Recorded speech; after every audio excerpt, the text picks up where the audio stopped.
Si intentas abrir World War Z Aftermath y el juego se cierra, no se abre, no inicia o aparecen errores.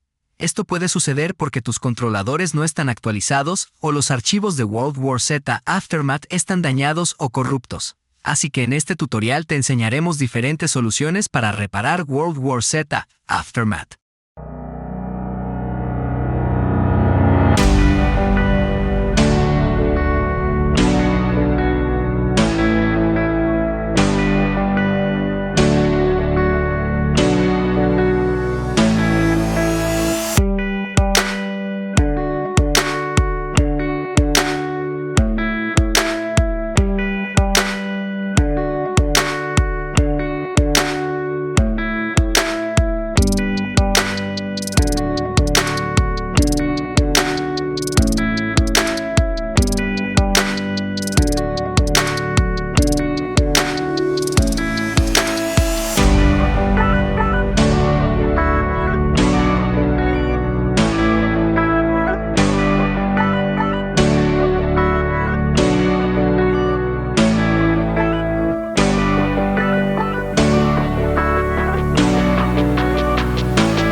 Abre tu navegador y busca la descarga de la aplicación Nvidia. Haz clic en el sitio oficial de Nvidia en los resultados de la búsqueda. Una vez en el sitio web, haz clic en Descargar para obtener el instalador. Cuando se complete la descarga, abre el archivo y sigue las instrucciones para instalarlo. Acepta los términos y condiciones, y la aplicación se instalará automáticamente en tu computadora. Cuando se te solicite, elige entre Game Ready Driver o Studio Driver, según tus necesidades, y haz clic en Siguiente.